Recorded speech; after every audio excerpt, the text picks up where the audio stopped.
You all look kind of fresh. Tell me something about your fashion. What are you wearing? What are your shoes? These are a pair of Adidas with flat laces. That's the way we sport them. What do you call the fashion overall? Fresh. Word. Being fresh is more important than having money. The entire time I grew up, it was like, I only wanted money so I could be fresh. Fashion is a whole other thing. When you're young, there's like a sense of wanting to express yourself and importance from individuality. You wanted everybody to know that you was down with this movement. You know, fresh to death. Hip hop was based on that dream of getting in and coming up out the ghetto, and the light at the end of the tunnel was always, you know, the pot of gold, the clothes, the fashion. Once we put it on, it's a whole different story. You know what I'm saying? We put on the clothes and we take it to the next level.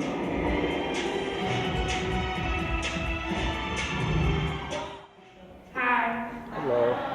I'm Ashley, the president of WFIT. Thank you for coming. And on behalf of my E-boy right here sitting in the front, Leah, Asia, Bianca, Genesis, thank you. Well, for those of you who don't know who I am, I'm Jenelle Forrester. I am the radio personality of the Trap, Dancehall Hip Hop, which airs right here at FIT through WFIT. And we have Elena, Romero, as well as Jeffrey Tweedy. How are you guys doing today? In the film, we discussed urban brands not representing the same lifestyle we deserve to have. If fashion is such an outlet for expression, why are we not embracing our own culture and instead more accepting of the luxury non-American brands? Back then, we didn't have brands, and when I say we, I kind of add myself to that, being under Generation X.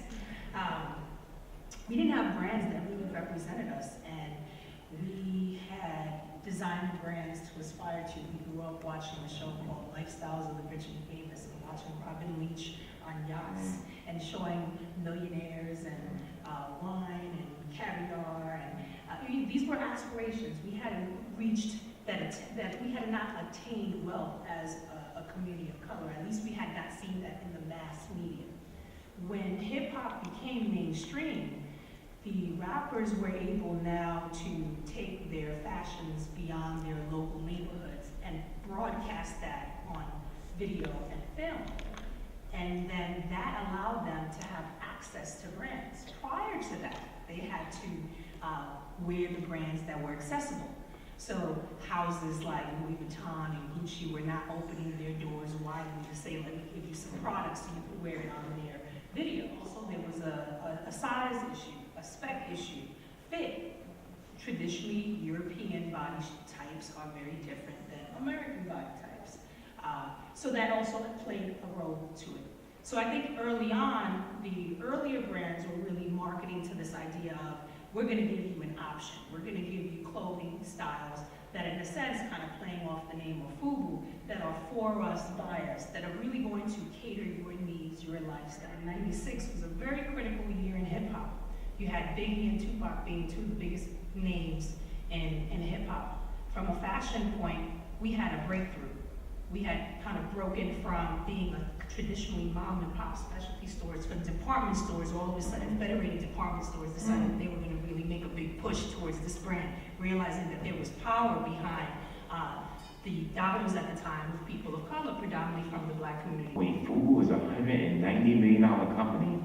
Wait, Sean John is $500 million company? She was writing these stories. So everybody started taking note. And I was very fortunate that Jeff came to me, not because of who I was, but because of who I represented. I was working at the leading fashion men's trade Bible, which meant if the story broke there, it would have a domino effect throughout the industry.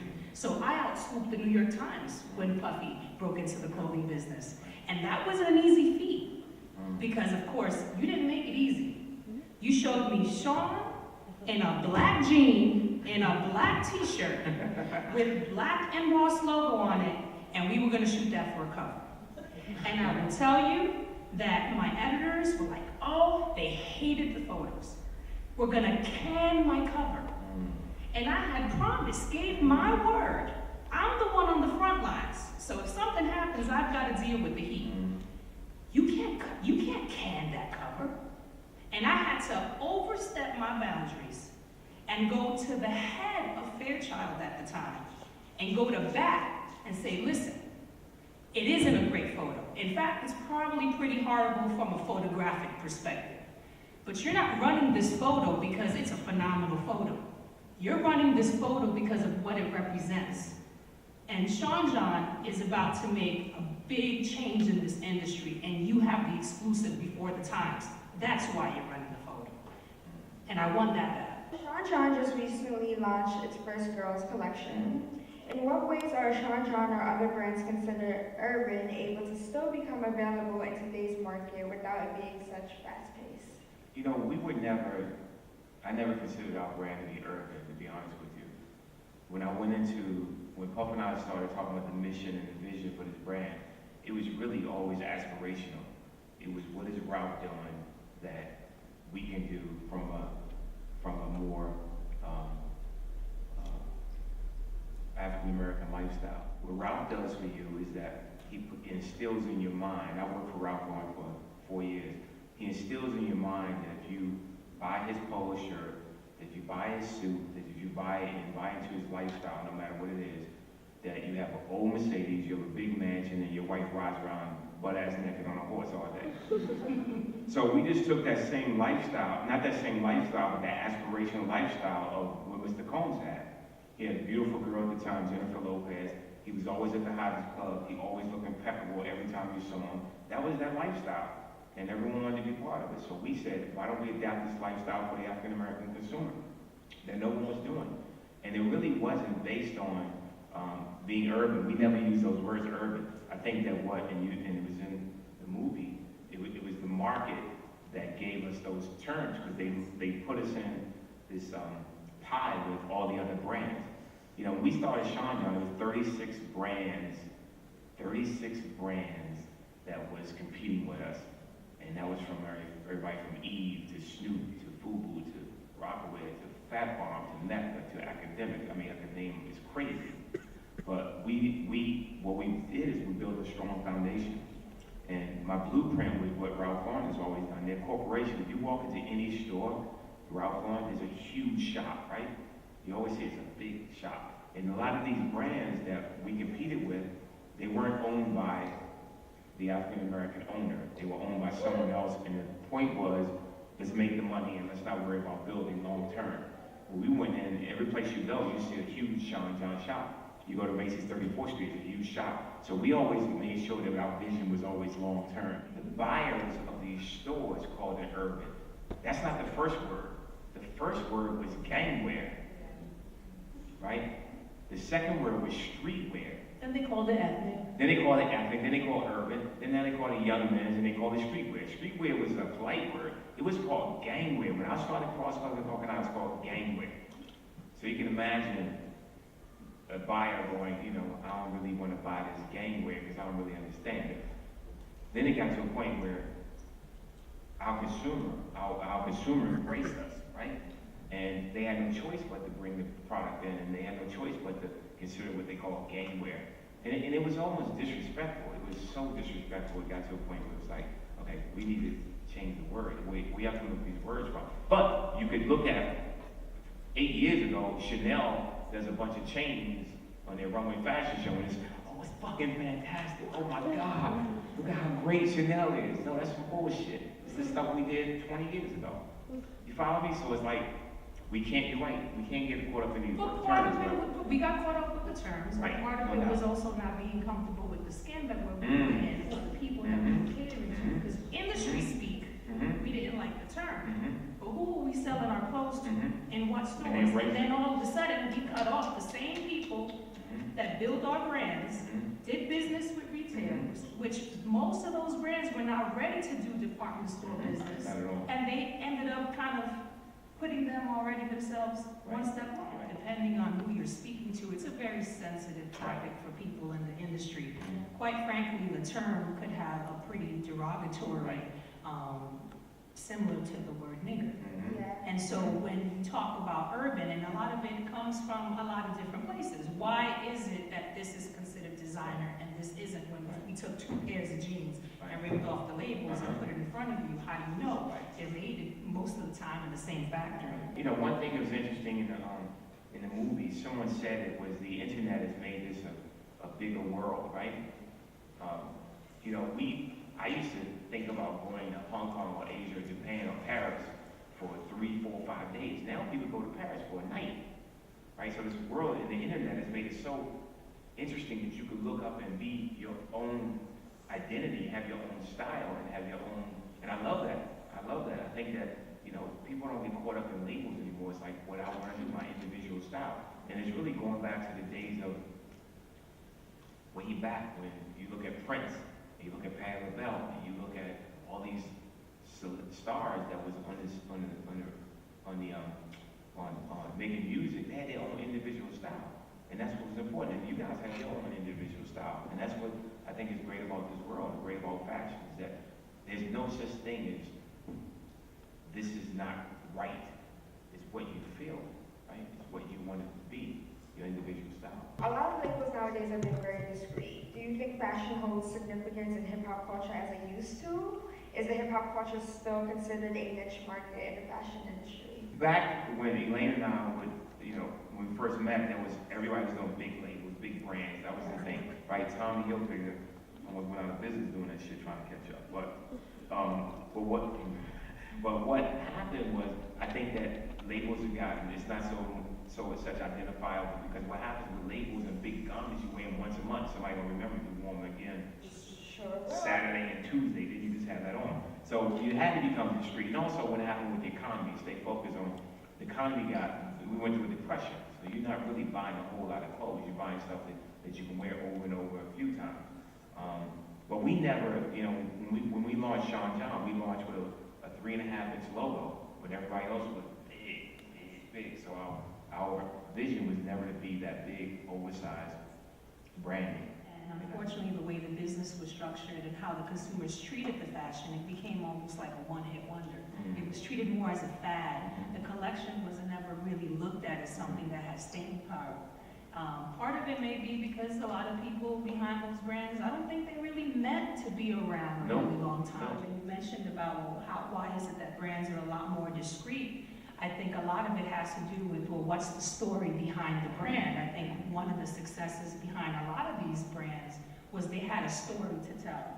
Whether it was making clothes for you, whether it's I've succeeded, in the case of, let's say, Sean John, I've moved beyond this, I've shown, look, you can be like me, dress like me, be like me, smell like me, you know, and every aspect. I mean, this was one of the clothing categories that we went from basic tees and hats and jeans to being able to offer fragrance and furniture. We pretty much had licensed just about every product category you could think of. You know, the one that I saw that really stood out as far as fashion and the women's music was Lauryn Hill at the time.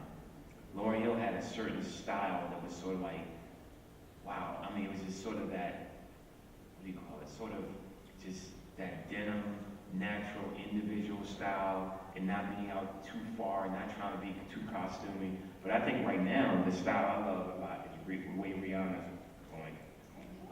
Because what I like about Rihanna is that she's sort of like, this is me, but you could see her leaving an airport or in a club or on stage. Rihanna looks good with anything on. I'm sorry? Rihanna looks good with anything on. Yeah, but she just, it's not that, but she doesn't change for her lifestyle or where she's going. This is me And she's very all the way clever. through. As you could tell, this was a male-dominated fashion trend. Women were definitely in that as well. Unfortunately, they were more behind the scenes in all the different elements of hip-hop, or at least that's how they were marketed and sold.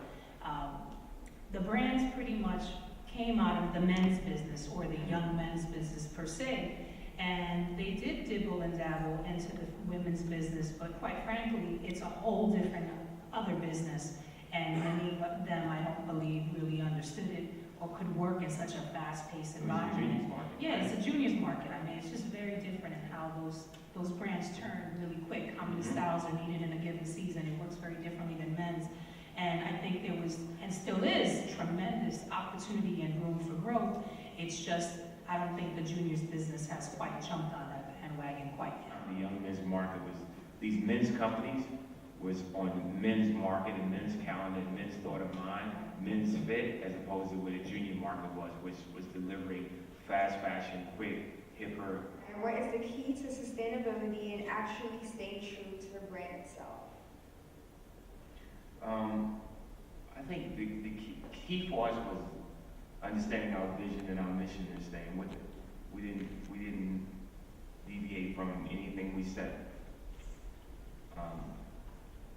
As far as our mission in '98, we sat down in 1998 and talked about what we wanted to be in 20 years. 2 years from now, we're on our 20th anniversary, and we're still sticking with the same plan, the same vision, the same strategy. And I think to understand your brand DNA is the most important thing. Who do you want to market to? Who are you designing for? Who's your core customer? And don't leave that core customer. We didn't do that. So I had the guy who started with me in '98, '99 that bought that T-shirt that we talked about, to that black Sean John had with the script on it with the white stitching. To now, this guy's wearing my tuxedos and wearing my hats and wearing my fragrance and wearing my watches. And he might have a daughter now that's wearing the new girls' collection, which launches 2 weeks. I'm selling it right now. So Just keep in mind, I have 3 daughters. Okay. So to all of that too, so we're developing lifestyle. Next for us is home furnishings we're going to start working on. So we have 17 categories that we knew that we would develop one day because it was part of my lifestyle, part of Puff's lifestyle. So we knew we had where exactly we wanted to go. So we never changed that. Keep in mind, I wanted to be Ralph Lauren. So Ralph was doing it, I want to do it. And I did It's it. easy for the brands to say they want to be That's the designer, lifestyle, but right? they really need to have the infrastructure, the right team, and the right business plan to be able to stand the test of time. It's a fun question, I think. With hip hop originating in New York City, do you believe there was one borough that had a stronger influence on the style at the time? You may say that. I'm from DC. So I'm biased. I'm from Brooklyn, so I'm from Queens. Queens get the money, like that's how I feel. So let's start with you. I mean, just like we said in the film, each borough really did have a very unique style, and it was really a taboo for young men to even talk about where they shop. You're not going to give away where you get your goods from. And where Token would take you, you know, everyone you heard references to Jew-Man. That was not necessarily one particular store or one particular block, but an area, but nobody talked about. I mean, there was a lot of shopping at Army, thrift stores, a number of stores. I remember as a kid, my mom was shopping the Husky department store. That doesn't even exist anymore, I don't think. Plus size, I guess is what they would call it now. But it was about being able to outdo yourself. Like they said, it was a competition. So each particular youth from the different boroughs had their own style or flavor that kind of made them stand apart. So when you were at a concert, you knew who was who.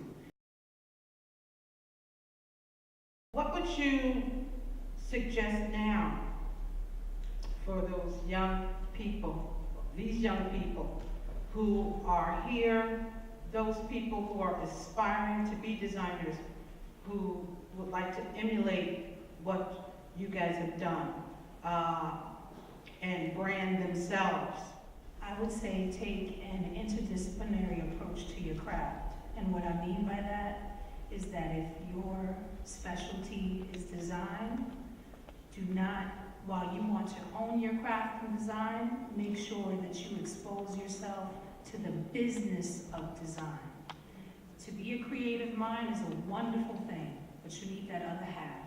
That means understanding what sells, how it makes money.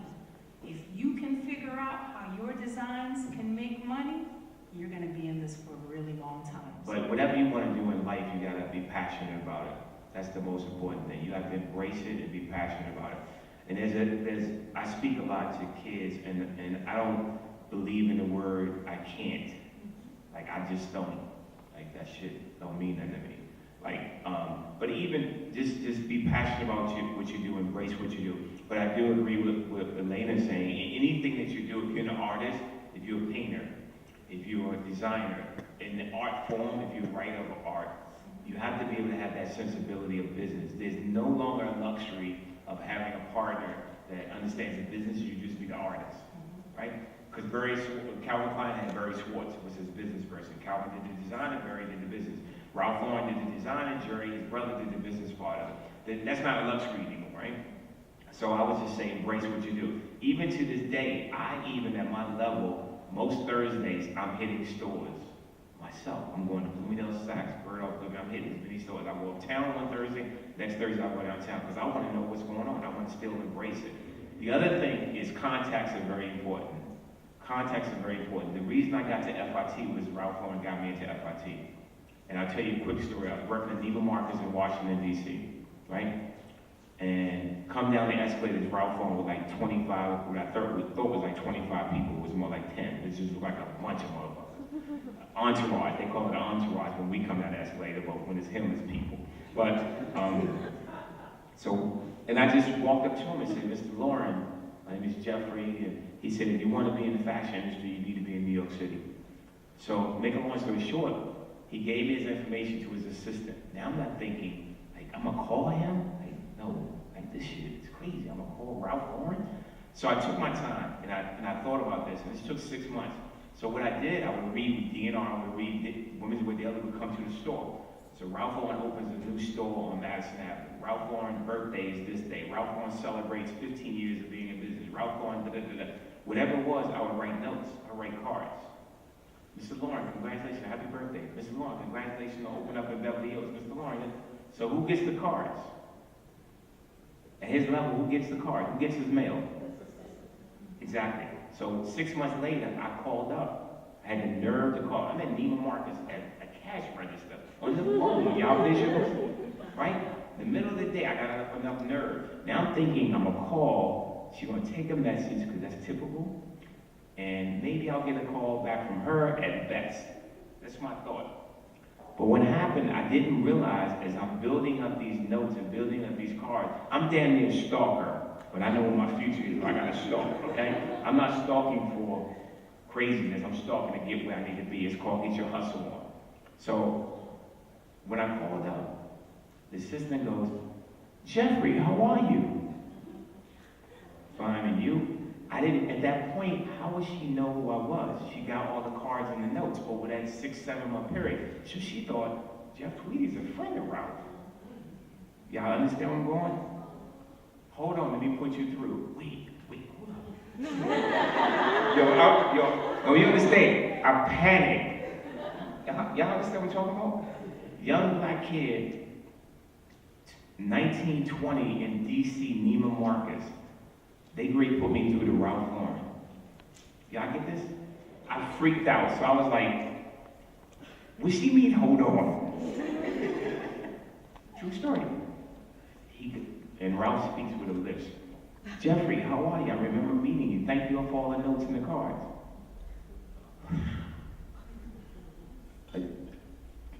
Mr. Lauren, how are you? I remember when you met me, you said I should need to be. That's how I was talking. Should need to be in New York City, and I would love that. I looked at schools. I like FIT. It looks like a great school. No problem. Let me give you my assistant. We'll get you in touch with somebody at FIT. That's really how I got into FIT. I'm sorry that y'all had to interview and shit, but I'm sorry y'all had to do that. But my interview was writing notes and cards. So 2 weeks later, I was in the FIT. But my point is, passion. There's no such thing as I can't keep those contacts. Contacts is so important. It's all about contacts. And for those of you who are here, being a part of a wonderful organization like BRAG is an opportunity for you to start that foundation that will be with you the rest of your life. I haven't worked full-time as a journalist in over 10 years, but those relationships have lasted a lifetime. And it takes work, building, and trust. So back to ideas like business cards. These days it's a little bit harder because people don't carry business cards like they used to. But take a mental note, get the contact information, send an email every once in a while, or contact the assistant like I said. At some point, the dots will cross and will come together. Somebody will remember they took the time to write a handwritten note to me. That's your hustle. I encourage my team all the time. Like we don't do a lot of emails with Sean John, because sometimes emails is like covering your ass. I'd rather pick up the phone send notes, that's more personable. That means you took the time to really write that out. You took the time to think about that, right? This is easy to do, but taking the time to really do that is important.